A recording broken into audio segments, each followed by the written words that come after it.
नमस्कार, आर्या न्यूज देख रहे हैं आप और मैं आपके साथ अलका सिंह। बुलेटिन में आपका बहुत बहुत स्वागत है। रुक करते हैं खबरों का। देश के पूर्व उप प्रधानमंत्री और भाजपा के वरिष्ठतम नेता लालकृष्ण आडवाणी को राष्ट्रपति श्रीमती द्रौपदी मुर्मू ने उनके घर जाकर भारत के सर्वोच्च नागरिक सम्मान भारत रत्न से सम्मानित किया। इस मौके पर प्रधानमंत्री नरेंद्र मोदी, उपराष्ट्रपति जगदीप धनखड़ और पूर्व उपराष्ट्रपति एम.के. वेंकैया नायडू भी उपस्थित थे।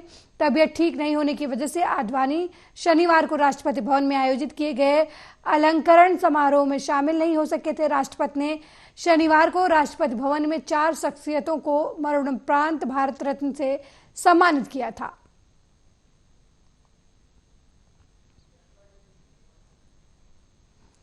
वहीं इंडिया ब्लॉक रैली पर भाजपा सांसद सुधांशु त्रिवेदी ने हमला किया है। उन्होंने कहा कि ये लोकतंत्र बचाओ रैली नहीं बल्कि असल में ये परिवार बचाओ भ्रष्टाचार छुपाओ रैली है।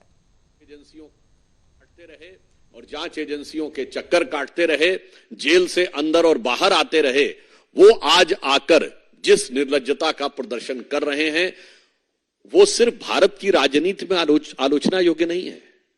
मैं दूसरा एक बिंदु कहना चाहूंगा कि ये भारत की राजनीति में विश्वसनीयता के संकट का प्रतीक है, क्योंकि ये वही रामलीला मैदान है जहां से 12-13 साल पहले किस ढंग का एक सीन दिखता था, इंडिया अगेंस्ट करप्शन, और आज उसी रामलीला मैदान में everybody is with corruption, everybody is for the cover up of the corruption.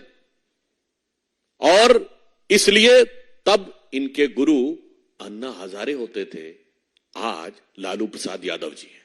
तब जिस पार्टी के लिए अपशब्दों का प्रयोग करते थे, भारत की राजनीति में उस समय तक इन शब्दों का प्रयोग सार्वजनिक रूप से नहीं होता था, चोर और बेईमान, आज उनके साथ हैं।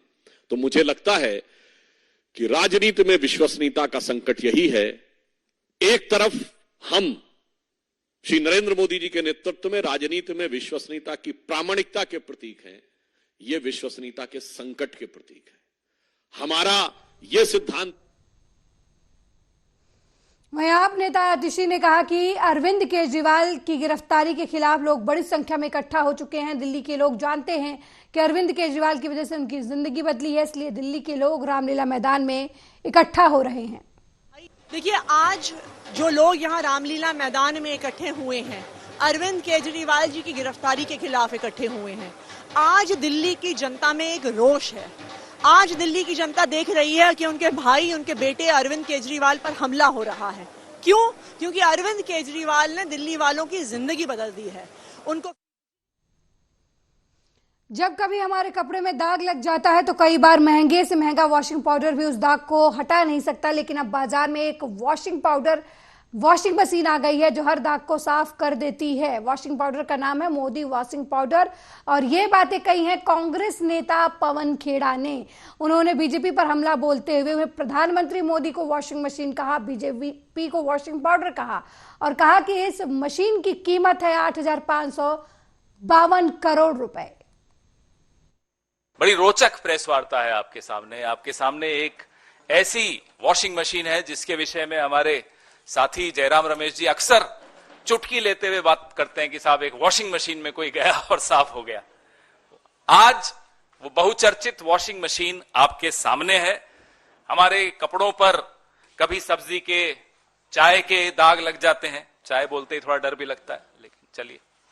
तो कई बार महंगे से महंगा वॉशिंग पाउडर भी उस दाग को नहीं छुड़वा पाता, लेकिन अब मार्केट में एक ऐसी वॉशिंग मशीन आ गई है और एक ऐसा वॉशिंग पाउडर आ गया है। यह है उस वॉशिंग पाउडर का नाम, मोदी वॉशिंग पाउडर। जिद्दी से जिद्दी दाग हो, चाय का दाग हो, सब्जी का दाग हो, किसी भ्रष्टाचार का, रेल घोटाले का, खेल घोटाले का, निर्माण घोटाले का, सिंचाई घोटाले का, कोयले घोटाले का, चिटफंड का, कोई दाग हो, ये मोदी वॉशिंग पाउडर और ये बीजेपी की वॉशिंग मशीन, ये आपके सामने लाना आवश्यक था। देश जानना चाहता था, सब जानना चाहते हैं साहब ये कौन सी वॉशिंग मशीन आ गई मार्केट में, और इसकी कीमत मैं आपको बताता हूं, घबराइएगा मत सुनकर। 8,552 करोड़ की ये वॉशिंग मशीन है। ये इलेक्टोरल बॉन्ड से जो पैसा आया था 8,552 करोड़ की वॉशिंग मशीन। आज की प्रेस वार्ता से पहले एक खबर छपी कि श्री प्रफुल्ल पटेल के खिलाफ सीबीआई ने मामला बंद कर दिया। आज से कुछ महीनों पहले प्रफुल्ल पटेल जी ने एनसीपी को तोड़ा, भाजपा के इस वॉशिंग मशीन के गठबंधन में शामिल हुए, इस वॉशिंग मशीन के अंदर गए और बाहर यूं निकल कर आ गए। ये प्रफुल्ल पटेल जी के साथ हुआ। ऐसे 21 उदाहरण हैं, अभी आपको मैं प्रेस रिलीज में दे रहा हूं। 21 उदाहरण। हिमंता बिस्वा शर्मा है, उसमें नारायण राणे है, उसमें अजीत पवार है, उसमें हसन मुशर्रफ है, उसमें छगन भुजबल है, उसमें अब अशोक चौहान जी भी उसमें। और आपको मैं एक एनेक्सर दिखाऊंगा। ये भाजपा ने आरोप प्रफुल्ल पटेल पर लगाए थे। ये देखिए, ये क्या आरोप थे? ये आरोप थे कि एयर इंडिया को लीज पर हवाई जहाज लेने की कोई जरूरत नहीं थी, लेकिन प्रफुल्ल पटेल जी ने, मंत्री जी ने जबरदस्ती फाइल मूव की और लीज पर, पट्टे पर हवाई जहाज लिए, जिससे 3,000 करोड़ से ऊपर का नुकसान हुआ और वो पैसा आरोप लगाया गया कि हमें मिला यूपीए की सरकार में। बड़ी रोचक प्रेस वहीं लोकसभा चुनाव की तारीख निश्चित होने के साथ ही जिला निर्वाचन अधिकारी कलेक्टर अरविंद दुबे के द्वारा जिले में धारा 144 लागू कर दी गई है। जिले की सीमा में प्रवेश करने के दौरान वाहनों की जांच के लिए एसएसटी टीमों के द्वारा वाहनों की जांच भी कराई जा रही है। इस दौरान मागरोल एसएसटी टीम द्वारा पिपरिया से बाड़ी जा रही कार से जांच के दौरान 6 लाख रुपए जब्त किए गए हैं। मांगरोला एसएसटी टीम द्वारा पूछताछ के दौरान गाड़ी चालक आबिद के द्वारा संतुष्टिपूर्वक जवाब नहीं दिया गया, जिसके चलते रुपयों को जब्त करके केस दर्ज किया गया है। और एसएसटी जो हमारी टीम है उसके द्वारा जांच में पाया गया कि आबिद नाम के व्यक्ति जो कि सांडिया से बाड़ी जा रहे थे, उनकी कार में 6 लाख रुपए पाए गए, जिसका वह संतोषजनक उत्तर नहीं दे पाए, जिसके कारण से उक्त राशि को हमारी टीम द्वारा जब्त किया गया है। सर, ये राशि कैसे छूटेगी और कितनी राशि लेकर व्यक्ति जा सकता है? 50,000 रुपए से कम राशि लेकर के व्यक्ति को जाना चाहिए, यदि कोई विशिष्ट कारण नहीं। यदि कोई विशिष्ट कारण है तो उसकी बिल स्पष्ट रूप से उनके पास होना चाहिए। वहीं छिंदवाड़ा संसदीय सीट पर लोकसभा चुनाव 2024 के लिए 15 प्रत्याशी उम्मीदवार जो हैं उन्होंने पर्चा भरा है। इसके पहले 23 उम्मीदवारों ने नामांकन दाखिल किया था, लेकिन 8 उम्मीदवारों ने अपने नाम वापस ले लिए हैं। अब तक मैदान में 15 प्रत्याशी हैं, जिनमें कांग्रेस, भाजपा, गोंडवाना से भी प्रत्याशी हैं। कांग्रेस के पूर्व मुख्यमंत्री कमलनाथ और वर्तमान सांसद नकुलनाथ प्रत्याशी हैं, जबकि भाजपा ने विवेक बंटी साहू को प्रत्याशी बनाया। यहाँ आदिवासी मतदाताओं का भी बड़ा महत्व है। चुनाव में उनकी भूमिका निर्णायक हो सकती है। जो नाम निर्देशन पत्र प्राप्त हुए थे वो थे 23 अभ्यर्थियों के जो थे, जो सही पाए गए थे जांच उपरांत। उसमें से आज 8 अभ्यर्थियों ने अपने नाम वापस लिए हैं। उसमें से श्री अरविंद यादव, श्री गजानन मड़के, श्री श्याम शिवहरे, श्री झमकलाल सरेआम, श्री अब्दुल जाहिद मंसूरी, श्री हेमंत गोहर, श्री विनोद पाठक और वहीं खन्ना में लोकसभा चुनाव के मद्देनजर नेशनल हाईवे पर लगाए स्पेशल नाके पर पुलिस ने सफलता हासिल की है। कार सवार 2 युवकों के पास से पुलिस ने 25 लाख रुपए बरामद किए हैं। चुनाव आचार संहिता लागू होने के चलते 50,000 रुपए से अधिक रकम बिना सबूत और कागजात लेकर जाने पर पाबंदी है। कार सवार युवकों के पास कोई सबूत और कागजात नहीं थे, तो खन्ना पुलिस ने इसकी जांच इनकम टैक्स विभाग को सौंप दी। नाके दौरान अपनी चैकिंग की जा रही थी। सुखदीप सिंह सब इंस्पैक्टर ने 25 लाख रुपया फड़िया। आकाशदीप सिंह है गोविंदगढ़ का बंदा, ਉਹਦੇ ਸਬੰਧ 'ਚ ਅਸੀਂ DDR ਪਾਈ ਹੈ। ਕੈਸ਼ ਨੂੰ ਆਪਣੇ ਕਬਜ਼ਾ ਪੁਲਿਸ ਲੈ ਗਿਆ। ਲੁਧਿਆਣਾ ਤੋਂ ਆਪਣੇ ਇਨਕਮ टैक्स डिपार्टमेंट ਦੇ। वहीं बिहार के भाजपा उपाध्यक्ष सांसद भीम सिंह ने कहा कि पूर्व मुख्यमंत्री कर्पूरी ठाकुर को मरणोपरांत भारत रत्न दिया गया।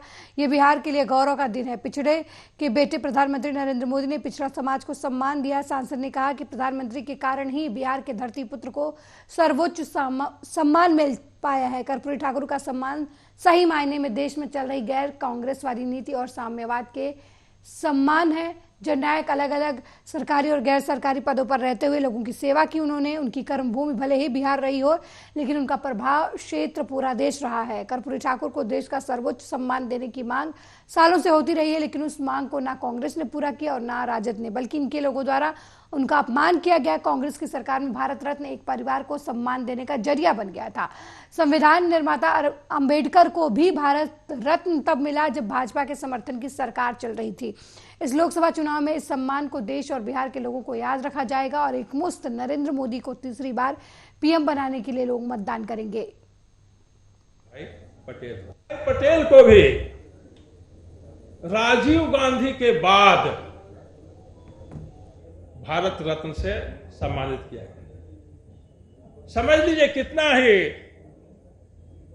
कितना ही फेवरेटिज्म का ये जरिया बना हुआ था कांग्रेस पार्टी के लिए कि नेहरू जी को मिल गया, बल्कि ले लिया उन्होंने, इंदिरा जी ने अपने खुद को ले लिया, राजीव गांधी को भी मिल गया और तब जाकर सरदार वल्लभ भाई पटेल को मिलता है। जबकि सरदार वल्लभ भाई पटेल का कद नेहरू जी से कहीं ऊंचा था। और ये तो इतिहास है कि अगर गांधी जी वीटो नहीं लगाए होते नेहरू के पक्ष में, तो देश का प्रधानमंत्री सरदार वल्लभ भाई पटेल होते। वहीं देहरादून के तिलक रोड निवासी यश रस्तोगी स्कॉर्पियो से अपने परिवार के साथ मुरादाबाद रिश्तेदारी में जा रहे थे। कांठ में रसूलपुर रेलवे क्रॉसिंग के पास रविवार सुबह वाहन खंभे से टकरा गया। हादसे में यश रस्तोगी, आरती रस्तोगी, संगीता रस्तोगी, अंशिका की मृत्यु हो गई। वाहन चला रहे अतुल रस्तोगी और उनकी बहन मानवी रस्तोगी घायल हैं। उत्तराखंड के देहरादून के तिलक रोड निवासी यश रस्तोगी अपने परिवार के साथ देहरादून से मुरादाबाद मुगलपुरा क्षेत्र में अपने रिश्तेदार के घर जा रहे थे। कंठ में रसूलपुर रेलवे क्रॉसिंग के पास रविवार को सुबह 5 बजे आसपास उनकी गाड़ी जो है वो खंभे से टकरा गई, जिसकी वजह से ये हादसा हो गया, जिसमें 4 लोगों की जो है वो मौत हो गई। करीब रात्रि के 2 बजे एक गाड़ी उत्तराखंड देहरादून से रवाना हुई और करीब 4-5 साढ़े 4-5 बजे के आसपास कांठ थाना क्षेत्र के रसूलपुर फाटक पर गाड़ी रोड किनारे लगे खंभे पे जा टकराई। मौके पर 4 व्यक्तियों की मृत्यु हो गई और 2 व्यक्ति घायल हुए। घायलों इलाज जिला अस्पताल में कराया जा रहा है और जिनकी मृत्यु हो गई उनको मोर्चरी भिजवा दिया गया है। उनके पोस्टमार्टम की कार्रवाई की जा रही है। करीब रात्रि वहीं इंडिया गठबंधन इस समय रामलीला मैदान में इंडिया गठबंधन के सभी नेता जो हैं वो जुटे हुए हैं और रैली में इस दौरान मुख्यमंत्री अरविंद केजरीवाल की पत्नी भी लोगों को संबोधित करते हुए नजर आई और उन्होंने कहा कि अरविंद केजरीवाल शेर हैं और उन्हें ज्यादा दिन तक हिरासत में नहीं रखा जा सकता। इस दौरान महबूबा मुफ्ती ने भी रैली को संबोधित किया और उन्होंने बीजेपी सरकार पर हमला बोलते हुए कहा कि ये लोग नेहरू और गांधी परिवार से जलते हैं। तो तमाम बड़े नेता जो हैं विपक्ष के वो इस समय रामलीला मैदान में हैं और अरविंद केजरीवाल की गिरफ्तारी के बाद ये पहली बार है कि जब विपक्ष के नेता रामलीला मैदान में इकट्ठा हुए हैं और अरविंद केजरीवाल की गिरफ्तारी को लेकर ये यहाँ पर रैली रखी गई है। वाह, जिस रामलीला मैदान में जन लोकपाल लेके आने का वादा किया गया था, उसी रामलीला मैदान में घोटालेबाजों के लिए, भ्रष्टाचारियों के लिए रेड कारपेट बिछाई जा रही है। आम आदमी पार्टी के अंत का और पतन का, केजरीवाल की राजनीति के ह्रास का इससे बड़ा प्रतीक और क्या हो सकता है। आज रामलीला मैदान के कंकड़, पत्थर, मिट्टी और मंच हंस रहे हैं। क्या दिन आ गए हैं। लालू यादव, ए राजा की पार्टी डीएमके, शीला दीक्षित जी का बेटा संदीप दीक्षित, कांग्रेस पार्टी, जिन लोगों को राजनीति से हटाने का वचन लेकर अरविंद केजरीवाल सड़क पर उतरे थे, आज उन्हीं के साथ आम आदमी पार्टी। बीजेपी प्रवक्ता सैयद जाफर ने विपक्ष पर जमकर हमला किया। कांग्रेस को टैक्स फ्रॉड मामले में इनकम टैक्स डिपार्टमेंट और हाईकोर्ट से कोई राहत नहीं मिली तो लोगों को गुमराह करने के लिए धरना प्रदर्शन कर रही। जिस दिन से इनकम टैक्स से कर भुगतान के लिए नोटिस आया, उसी दिन से कांग्रेस के खेमे में बौखलाहट है। उन्हें मालूम हो गया है कि अब कानून का दौर आया है और कोई कानून से ऊपर नहीं है। कांग्रेस पार्टी जो टैक्स फ्रॉड में इनकम टैक्स विभाग से और ना तो हाई कोर्ट से उसको कोई राहत मिली है, जब उसे कोई राहत नहीं मिली इनकम टैक्स से और हाई कोर्ट से, तो लोगों को वर्गलाने के लिए, लोगों को गुमराह करने के लिए वो धरना प्रदर्शन कर रही है।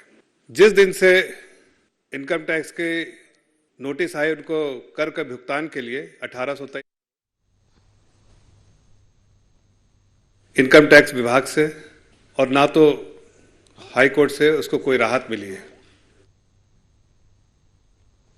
लालगंज के पूर्व विधायक मुन्ना शुक्ला ने वैशाली की लोकसभा सीट पर दावेदारी कर दी है। वो शनिवार को पटना में राबड़ी आवास पहुंचे और राजद प्रमुख लालू प्रसाद से मुलाकात की। बताया जा रहा है कि वैशाली से मुन्ना शुक्ला की पत्नी और पूर्व विधायक अन्नू शुक्ला राजद के टिकट पर चुनाव लड़ सकती हैं। लालू से मिलकर निकलने के बाद पत्रकारों से बातचीत में मुन्ना शुक्ला ने कहा कि वो वैशाली से टिकट लेने आए हैं, लालू यादव से आशीर्वाद लेकर क्षेत्र में जाएंगे। उन्होंने दावा किया कि बिहार में इस बार परिणाम गठबंधन के पक्ष में होगा।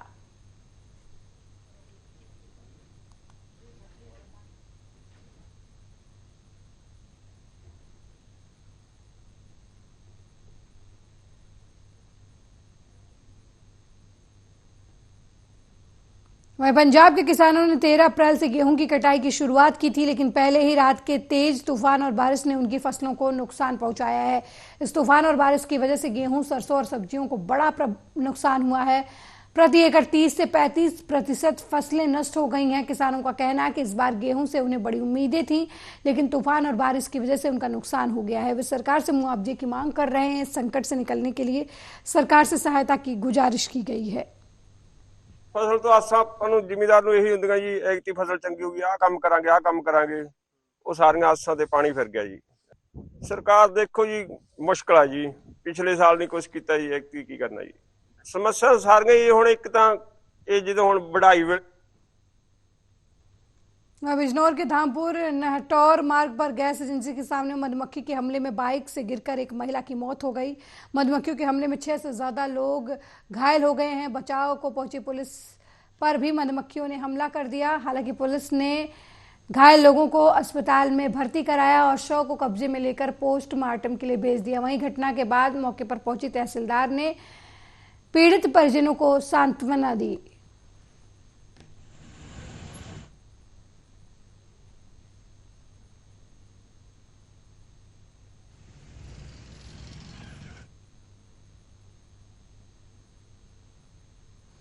वहीं डिंडोरी जिले में जल संसाधन विभाग के लघु मशीनरी संचालक और साधारण यांत्रिकी विभाग उप संभाग शाहपुरा में पदस्थ इंजीनियर दीपक वरकड़े पर युवती ने शादी का झांसा देकर पिछले 2 सालों से लगातार दुष्कर्म करने का आरोप लगाया। युवती की शिकायत पर महिला पुलिस थाना डिंडोरी ने कार्रवाई करते हुए आरोपी इंजीनियर दीपक वरकड़े को हिरासत में ले लिया। पुलिस ने युवती की शिकायत पर अलग अलग धाराओं के तहत केस दर्ज करते हुए उनके ऊपर कार्रवाई की और अब उन्हें पुलिस ने हिरासत में ले लिया है। एक महिला ने उसके खिलाफ उसने शिकायत करी थी कि मेरे साथ शादी का प्रलोभन देकर गलत काम किया थे। उसी जांच पर हमारे एसआई मैडम है गंगोत्री तुरकर, उन्होंने जांच किया तो वो पाया कि इन्होंने झांसा दिया है और इसके साथ गलत किया तो अपराध।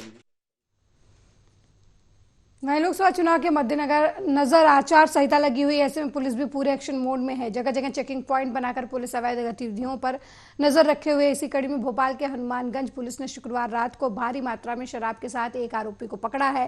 कार्रवाई में पुलिस ने 492 लीटर अंग्रेजी शराब को बरामद किया है। लोडिंग ऑटो भी जब्त कर लिया है। अवैध शराब और ऑटो की कीमत लगभग 5 लाख रुपए आकी गई है।